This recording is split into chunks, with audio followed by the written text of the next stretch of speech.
Bandeko, mes chers frères et sœurs de le Seigneur, mbote na bino partout bozali. Naeli bino message ya Nzambe. Enseignement ya lelo ezali na thème ya Satan, instrument de Dieu. Mes chers frères et sœurs, partout bozali, je crois que ekope sabino pasi boyebi Satan aza ennemi ya Nzambe. Lelo ngana lo banabino que Satan c'est aussi un instrument de Dieu. Ezana batu au départ faut batia doute. Mais to koto na makomi parce que ngai toujours appui na ngezali ba verset biblique. To koto na makomi et to yeba si réellement Satan c'est un instrument de Dieu ou bien uniquement ennemi.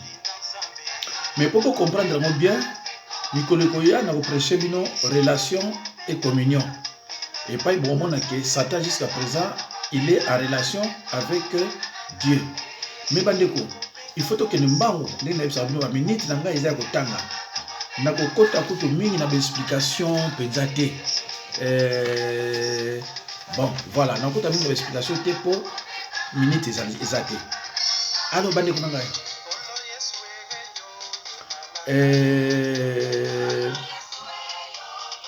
Toyokana. Frères et sœurs dans le Seigneur, sous-estimer la puissance de l'adversaire ou ignorer pratiquement son existence, ce sont là des pensées extrêmement dangereuses. Quelqu'un a dit, plus un homme connaît Christ, plus il appréhende d'avoir affaire avec Satan. Mes chers frères et sœurs dans le Seigneur, dès que vous acceptez Seigneur, comme vous acceptez Jésus-Christ comme votre Seigneur et Sauveur, vous avez affaire au diable. Vous entrez dans un combat spirituel, c'est-à-dire invisible et éternel. Ça, c'est automatique. Tant que vous ndimi au salela Jésus-Christ, na motema moko, au contre combat, bakofinga yo, bafo témoignage, bilo nyon sona. Yangwana yo mwana na Nzambe fo oluka oyeba liloba. Okoyeba kite likambo yo eza combat. Bazo combattre pona nini? Alo bande kurangai, soki totangi na 2 Corinthiens na lobi awa.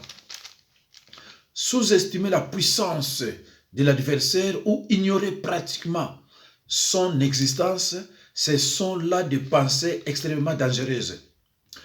Quelqu'un a dit, plus un homme connaît Christ, plus il appréhende d'avoir affaire avec Satan. Totangi na 2 Corinthiens 12, 7. Je lis au nom de Jésus-Christ. Et pour que je ne sois pas enflé d'orgueil à cause de l'excellence de ces révélations, il m'a été mis une écharde dans la chair, un ange de Satan pour me souffleter et m'empêcher de m'enorgueillir. Amen. Apôtre Paul, na oya monaki, Satan y a côté de la tranquillité te. Atie écharde dans autres. Écharde dans autres zanini. Eza nzete moko neta kamunde le meyango ya muke ya songe batia dans autres na ye. Azo travailler na pasi. Alobi na Nzambe 3 fois longola ngango. Nzambe alobi na ye ma grâce te suffit. Donc continue mes frères et sœurs dans le Seigneur. Satan porte dans la parole de Dieu différents noms. Différents noms. Satan na parole de Dieu na kati écriture azana bakombo ebele abomba miwana. Yangwana vana prêcher binongo na yebisa bino bakombo ya Satan. Parce que tant on sur autant dragon, yoso ka sur dragon ya imana dragon, soka dragon wana te. Tant on mona Léviathan tout ça, yoso bateke zaka Satan mais soko bomba na kabande ko ngai. Yangwana Daudi ko prêcher mon lelo, Nzambe atushenga, alobi cha yango pe monde entier balanda yango. Bayebaka ennemi na bango abombama na bakombo nini. Na bandi na usala tout vraiment na silisa yango, même ceux qui na okende mba na okende. alo bande kunanga na okende mbangu mais bino la plupart bozola nanga pe botanga obando notango bino moyebi notango. 1. Satan. Par exemple, en Matthieu 16, 23, c'est-à-dire l'adversaire, celui qui s'oppose à Dieu et aux siens. 2. Le diable, Luc 4, 42. Non, Luc 4, 2. Ce qui signifie l'accusateur, les calomniateurs, et spécialement l'accusateur des frères. Apocalypse 12, 10. Satan aza accusateur de nos frères. Satan aza accusateur ya ba société ni ya ba sataniste te. Satan aza accusateur ya bato basimbaka liloba, ya bato balingi liloba. Satan de aza accusateur ya bato wana. 3. Serpent ancien, Apocalypse 12, 9, parce qu'il entraîna l'homme au mal dès le commencement. 4. Les serpents, 2 Corinthiens 11, 3, à cause de sa ruse et parce qu'il s'est servi de cet animal pour séduire Ève et Éden. Pour séduire Ève en Éden. 5. L'ennemi, Matthieu 13, 25. 7. Les dragons qui se sert des puissances du monde pour faire le mal. Apocalypse 12, 3. Apocalypse 12, 7. Apocalypse 12, 9. Apocalypse 12, 13. Tout 6. 7. Les tentateurs, Matthieu 4, 3. 1 Thessaloniciens 3, 5. 8. Les chefs de ce monde, Jean 12, 31. 10. Les chefs de l'autorité de l'air, Éphésiens 2, 2, c'est-à-dire les princes de l'air.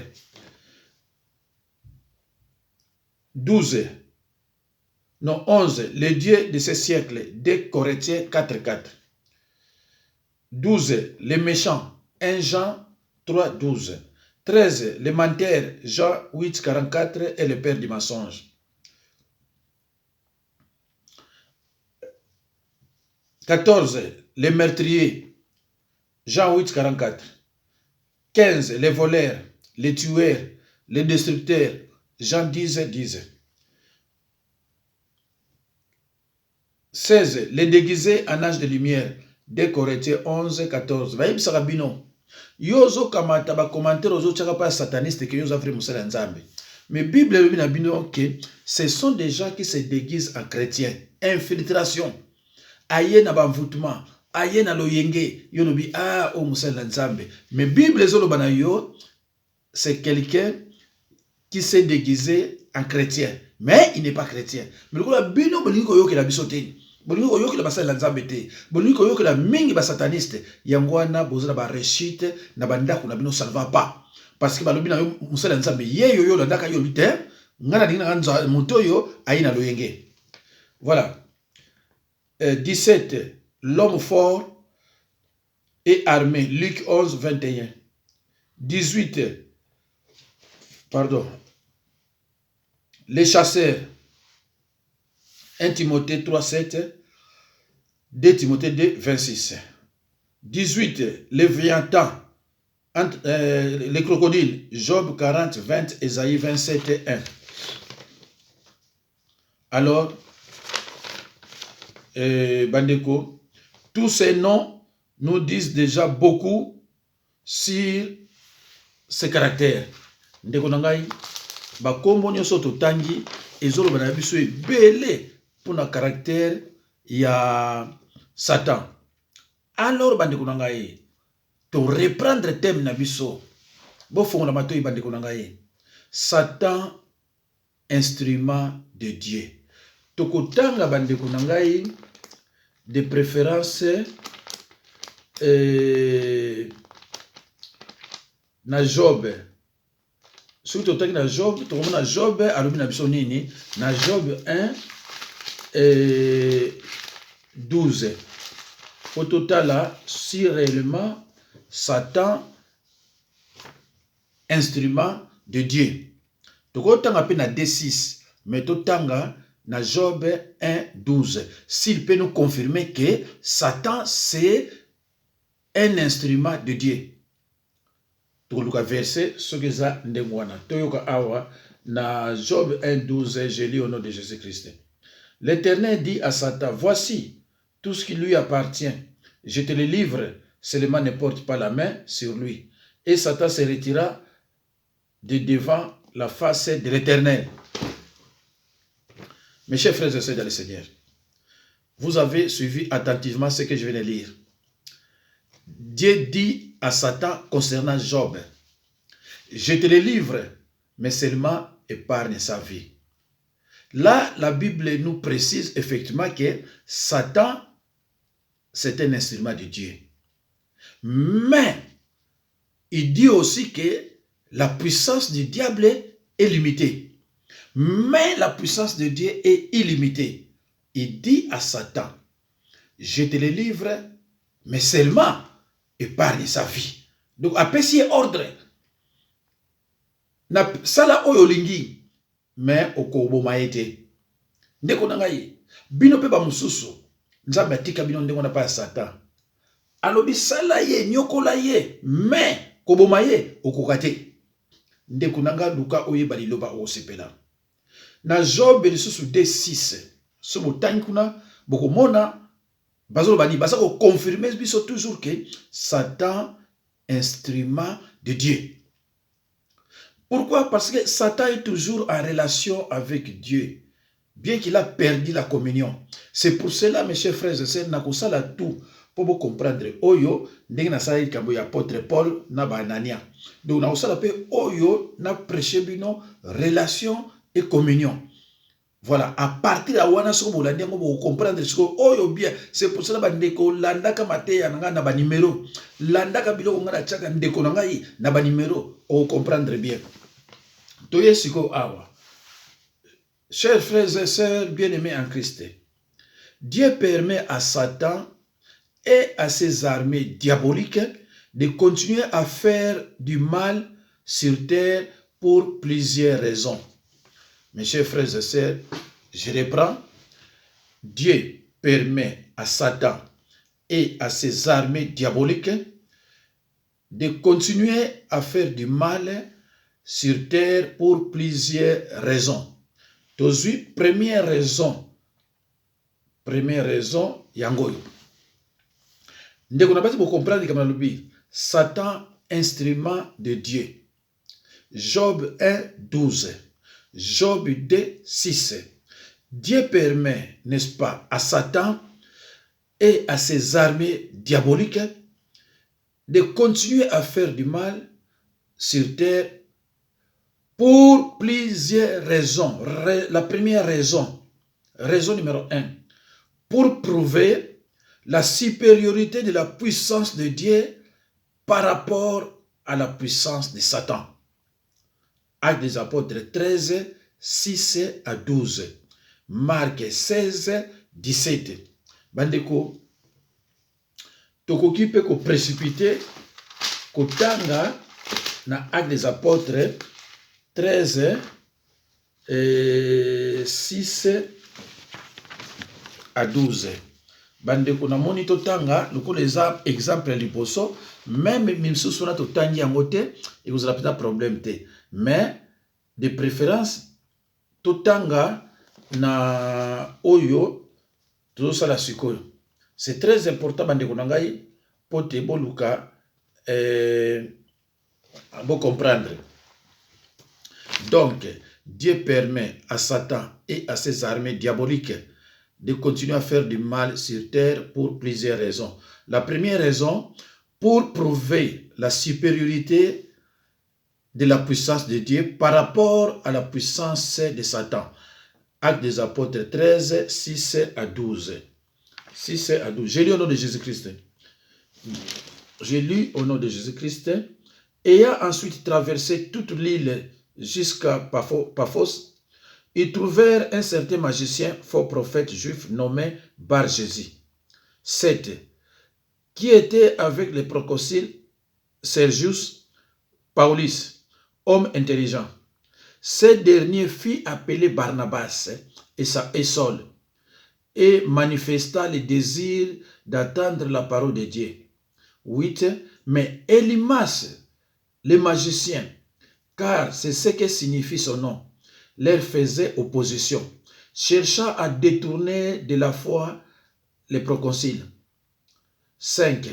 Alors Saul, appelé aussi Paul, rempli du Saint-Esprit, fixa les regards sur lui et disent, homme plein de toute espèce de ruse et de fraude, fils du diable, ennemi de toute justice, ne cesseras-tu de pervertir les voies droites du Seigneur?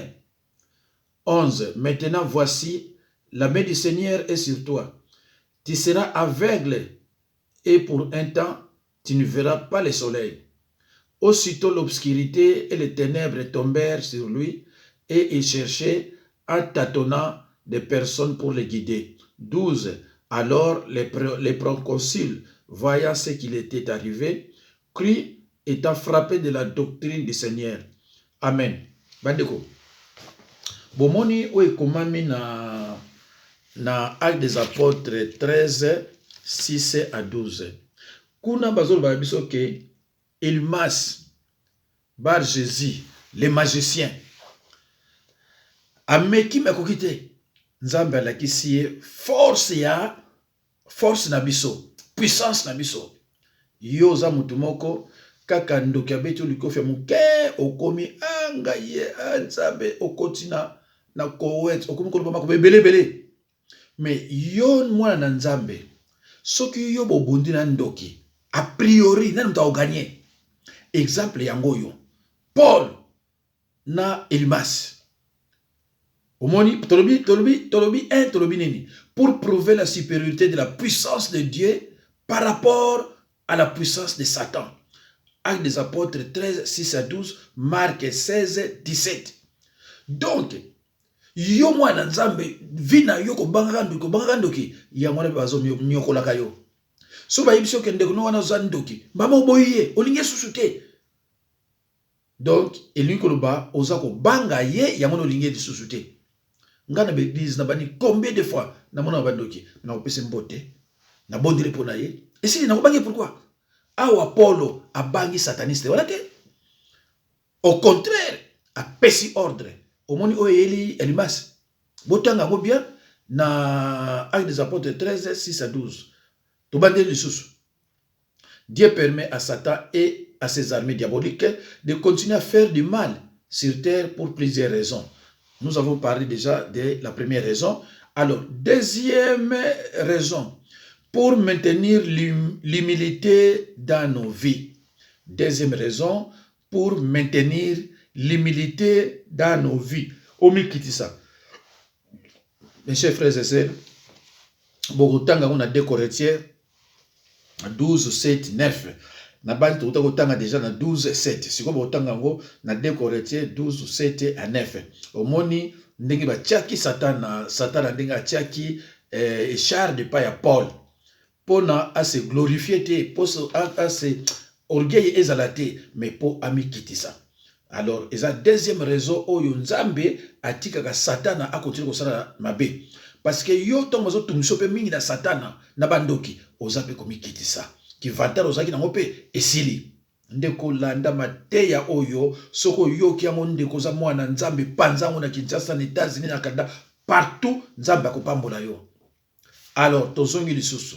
Dieu permet à Satan et à ses armées diaboliques de continuer à faire du mal sur terre pour plusieurs raisons. Nous avons parlé de 2 raisons maintenant. Troisième raison, pour développer la foi et l'intégrité dans nos vies. Pour développer la foi et l'intégrité dans nos vies. 1 Pierre 5, 8 à 9. 1 Pierre 5, 8 à 9. Jude 20 à 25. Jude 20 à 25. Ndeko na ngai. Na 1 Pierre 5, 8 à 9, balobini. Notre ennemi rôde comme un lion rugissant. Chaque jour, chercha qui il dévorera. Donc, Lokola yo yebi ke bitumbango za ndenge wana eloko ko sauver yo ndeko ezaka foi. La foi mutu ko sauver yo. Yango ne lobi pour développer la foi et l'intégrité dans nos vies. Wana bandeko na ngai ezali troisième raison. Quatrième raison, parce que nous avons 6 raisons. Quatrième raison, pour nous soumettre à des épreuves pour lesquelles nous pourrions être récompensés si nous en sortions victorieux. Mes chers frères et sœurs, tolobi première raison, tolobi deuxième raison, sikoyo tolobi troisième raison et quatrième raison yango yoboyo kabande konangai. Dieu permet à Satan et ses armées diaboliques de continuer à faire du mal sur terre pour plusieurs raisons. Tolobi première raison, deuxième raison, troisième raison, quatrième raison, pour nous soumettre à des épreuves pour lesquelles nous pourrions être récompensés si nous en sortions victorieux. Apocalypse 2, 7. Apocalypse 2, 11. Apocalypse 2, 17. Apocalypse 3, 5. Ndeko, soki oza na Bible ya français, nakosenga na yo ndeko otinda pe na kisasa Bible ya lingala po nyonso wana edaka yo. Donc, ba verset o nazotia, ba rubrique o nazotia, ba verset nango yango wana ekomami nango na parabole te.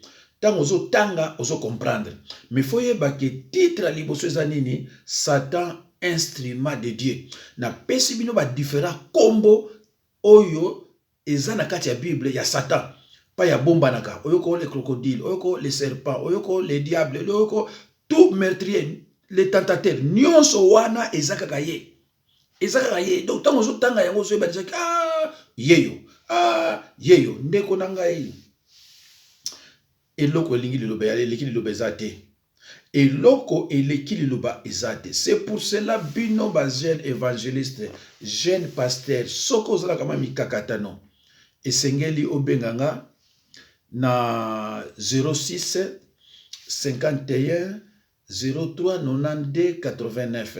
Comme ça, na koti sa yo na enseignement, soki na moni un jour oza capable na bimisio évangéliste ou bien pasteur. Parce que ngai pona bimisa yo évangéliste ou bien pasteur, na kotikela yo même quelques mois yo au prêcher. Na kotikela yo même quelques mois yo au prêcher. Et bandimi ba pesa compte rendu ba disciple ba loba ki vraiment c'est bon. Alors ngai ndenge ngamo na teyaka soki na tiki yo na lobi kende ko sala musala nzambe oza lelo évangéliste ou bien pasteur. Bat ba yebi ke ngamu trabimisi yo. Ba yebi ngana za ndenge nini. Que neti ba mususu azoko bimisa mutu ayebi ate loko moko te mais balekisi le mususu ti pasteur. Alors ma chère frères et sœurs, 5. Tozongi, Dieu permet à Satan et à ses armées diaboliques de continuer à faire du mal sur terre pour plusieurs raisons. 5e raison, pour nous apprendre à combattre. Pour nous apprendre à combattre. Juge 3, 2. Ici, ce n'est pas Jude, mais Juge 3, 2. Donc, si on fait le livre, na Juge 3, 2, okoyoka kuna bazoloba likambo ya guerre, bazoloba likambo ya combat. Ndenge nini yo oko combattre pe o résister. Alo bandeko na tcheli binongo, jeudi na otchela binote, mais entre samedi dimanche na otchela bino soba matin ya mibale, bolanda boza ko nazo tika na mikolo oyo nzambe atinga na mukili, na tikila bino eloko moko bien, comme ça bino bateau bozo prêcher parole, bozo ko prêcher yango avec précision. Donc tango nazo tchali loba, ndeko na ngai, ce n'est pas mutu moko awuti soki wapi akoya ko loba na yo ke onga nazo ko prêcher eza yango te. Eza yango. Alors mes chers frères et sœurs, Tolobi, 5e raison. Alors, 6e raison, pour nous affliger afin de nous amener à la repentance. Donc, tangu Satana na ba dunaye bazako combattre yo ndenge ce koki otali obité il faut na comme propre. Alors na masumu nyonso nga za nango il faut que na se libérer omona à cause ya Satan atindi yo na repentance. Ndeko na ngai tika bandoki tranquille, tika ba sataniste tranquille. Yo sala usana yo. Soki ndoki azalaki te, nde peut-être yo osambelaka na yo pete. Soki ndoki alaki te, nde peut-être pe osambelaka te. Mais tango ndoki a menacé yo, tango ndoki a pese ba fibron, tango ndoki a pese ba maladie ya ndenge na ndenge. Ba maladie wana na hôpital, baza kokoka ko traiter yango te. Alors ndeko nanga osala ndenge nini? Pasteur Jacques Boni, naza na problème ngaye. Mama boya ya kokota siko na ministère olandaka liloba. Omona oye banzambe o aider pe famille na yo parce que sorcier a menacé yo. Alors ceux qui peut menacer yo te ne osambela na opete. C'est pour cela ba pesa pouvoir na mutu moko te abomandoki. Yo prier senga oyo lingi nzamba sana kati na yo. Tchaye pe na mabondeli pote lokola aza prisonnier, aza captif, aza esclave, abima l'esclavagisme wana. Ndeko na ngai yo zali libre oza na misala mabete, oza libre ola pongia malamu, quel que soit combat, mais ola pongia malamu. Mais mutu amilimo mbindo un sorcier c'est un captif, c'est un esclave. 0 yo zo kasabozani wana ye aki osigner présence na ye. Et na présence na ba retourna ye obomi batu boni. Ote na bomi te me na pesa batu ba fibron, ba bali obeta ye, ba pesa la punition. Biso zo ba ko boma yo zo ba fibron. Et voilà, monde wana et marche rande wana. C'est pour cela Nzambe na ba Nzambe 6e raison ya suka tolobi pour nous affliger afin de nous amener à la repentance. Job 33, 14 à 33. Bande konangai, je crois que na lobi na bino oyo nyonso na tangaki awawa que Satan se cache sous plusieurs noms. Tolobaki awa 1 Satan 16 23. 2 le diable Luc 4 2. 3 les serpents anciens Apocalypse 12 9. 4 les serpents 2 Corinthiens 11 3. 5 l'ennemi Matthieu 13 25. 6 les dragons Apocalypse 12 3. Apocalypse 12 7. Apocalypse 12 9. Apocalypse 12 13. Voilà. 6, oui. 7, les tentateurs, Matthieu 4, 3. 1 Thessaloniciens 3, 5. 8, les chefs de ce monde, Jean 12, 31. 10, les chefs de l'autorité de l'air, Ephésiens 2, 2. 11, les dieux de ce siècle, 2 Corinthiens 4, 4. 12, les méchants, 1 Jean 3, 12. 13, les menteurs, Jean 8, 44, et les pères du mensonge. 14, les meurtriers, Jean 8, 44. 15, les voleurs, les tueurs, les destructeurs, Jean 10, 10. 16, les déguisés en ange de lumière, 2 Corinthiens 11, 14. Surtout 2 Corinthiens 11, 14, c'est très très important. Je dis bien c'est très très important. 17, l'homme fort et armé, Luc 11, 21. 18, les chasseurs, 1 Timothée 3, 7, 2 Timothée 2, 26. 18, Léviathan, crocodile, Job 40, 20, Ésaïe 27, 1. Voilà, Ésaïe 27, 1. Alors, mes chers frères et sœurs, je crois dans cet effort, il y a aussi les sayango, Bana Nzambe, boyeba ke, to komi na suka, Nzambe apambola bino, botiama te ya oyo en pratique. Ndeko na ngai, oyo eleki kozala bakamarade ebele. Ovandi obandi kotala yango. Satan n'est pas seulement ennemi de Dieu, mais Satan c'est aussi un instrument de Dieu. Qui a demandé à Job d'attaquer, qui a demandé à Satan d'attaquer Job? C'est Dieu lui-même. Alors, ce que peut tangi na Job 1, 9 tina 11, okomona nyonso ndenge bazokoloba kuna. Totangaki awa na Job 1, 12 et puis na Job 2, 6. Donc, ezolakisa ke Satana aza toujours instrument ya Nzambe. C'est pour cela, dans l'Apocalypse, aza koloba, je suis l'accusateur. L'accusateur banani, l'accusateur des croyants. Satan afundaka batu na yepa Nzambe te. Satan afundaka nde bana na Nzambe. C'est pour cela balobi tangu yo ondimeli Jésus-Christ comme Seigneur et Sauveur. Donc on dimi bitumba pa na Satan.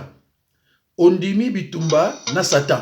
Alors ce qu'on dimi bitumba na Satan ne kopika.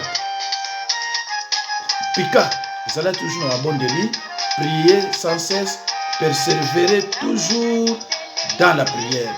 Alors bande konangai, je crois que mikolo oyo tozana tokoti na zone rouge oyo tozoka accident, batu baza kokufa, batu baza kobela ya ndenge na ndenge.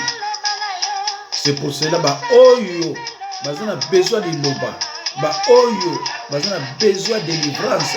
Je crois que na pesi bino numéro nanga pona ko benga nga na yeba ni to kosala. Toza ko tuna témoignage moko ya makasi ya kosala. Oyo to kosala malelo. Mais na kosala molelo te. Na kosala yango semaine prochaine. Donc ndeko soki yo ye ozi chance ya koyeba nga. Soko ozi chance ya kolanda ba enseignement na ngai. Ndeko oko changer. Et na bino pe obozo na ba enseignement na nga. Tango moni ko changer, makambo ebele changer na vie na yo, benganga oyebisa ngai. Pona mondela pe pona yo. Alors bande ko na ngai Nzambe apambola bino. Tokutani mbala ya sima. Merci beaucoup.